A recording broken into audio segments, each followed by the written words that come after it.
तो हेलो दोस्तों, नमस्कार। आज हम बात करेंगे बिहार के जो सबसे प्रसिद्ध भूमि है बेतिया राज की भूमि के बारे में। आखिर ये जो भूमि है ये इतना ऐतिहासिक क्यों और इतना दिलचस्प इसकी जो है स्टोरी क्यों है।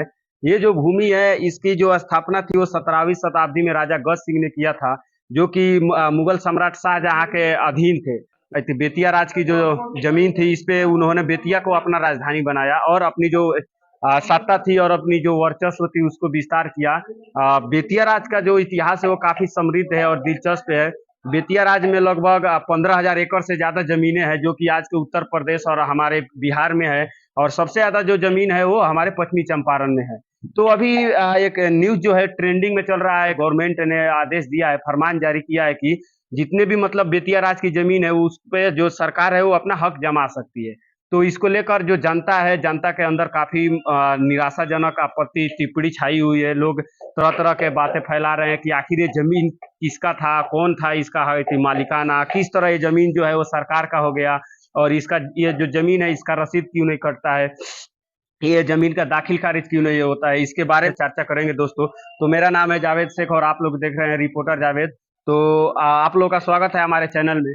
तो ये जो भूमि थी इसका जो मेन मालिक थे वो थे राजा गज सिंह। तो राजा गज सिंह ने अपने उत्तराधिकारियों को ये जमीन सौंप दिया था। उस समय मुगल काल चल रहा था। मुगल काल से लेकर ब्रिटिश काल तक ये मतलब बहुत ही अहम भूमि रही है। यह जो बिहार का जो पश्चिमी चंपारण जिला है बेतिया राज की, इसमें ये जमीन आती है।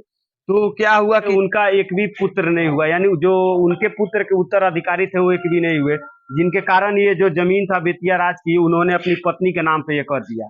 लेकिन ब्रिटिश गवर्नमेंट के शासन काल में वो ब्रिटिश गवर्नमेंट जो थे उन्होंने उनकी पत्नी को सालाना 2 लाख रुपया का कर देकर ये जो बेतिया राज की जमीन है इसे उन्होंने निष्कासित कर दिया। ब्रिटिश ईस्ट इंडिया कंपनी जो कि प्लासी के युद्ध में सिराजुद्दौला को डिफीट कर कर इसकी नींव रखी गई थी। जो गुजरात है, गुजरात के सूरत में, तो उसी ईस्ट इंडिया कंपनी ने सबसे पहले यहाँ पे नील की खेती करी और यहाँ से जो टैक्स यानी लगान जो उसील कर वहाँ पे ये लोग ब्रिटिश इंडिया कंपनी को सप्लाई करते थे, यानी यहाँ से खजाना जो है वो ब्रिटेन जाता था। ये जो भूमि है बेतिया राज की भूमि, ये अपने ऐतिहासिक तथ्यों के लिए जानी जाती है।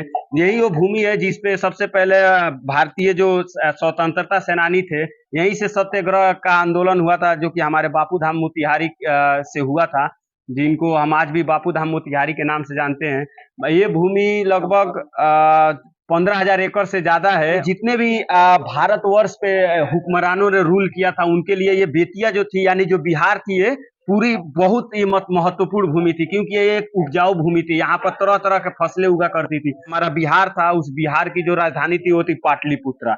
लेकिन जब मुगल सम्राट शाहजहां ने राजा गज सिंह को बिहार का जब गवर्नर नियुक्त किया तो उन्होंने अपनी शक्ति और वर्चस्व को बनाने के लिए बेतिया को अपना राजधानी बनाया। उसी वक्त से ये जो बेतिया राज है इसका नाम पड़ा बेतिया राज। ब्रिटिशों से बहुत से संग्राम करने के बाद जो हमारे स्वतंत्रता सेनानी थे उन्होंने भारत को आजाद किया।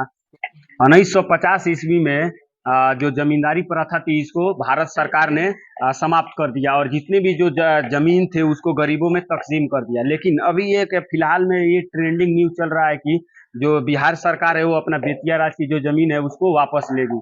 इसके लिए उन्होंने फरमान भी जारी कर दिया है कि जितने भी बेतिया राज की जमीन है, लगभग 16,000 एकड़ के आसपास, जितने भी जो बेतिया राज की जमीन है उसको चिन्हित किया जाए और उसको चारों तरफ से बाउंड्री किया जाए। अब आगे क्या सरकार फैसला लेती है हम इसके बारे में चर्चा करेंगे। तब तक के लिए धन्यवाद।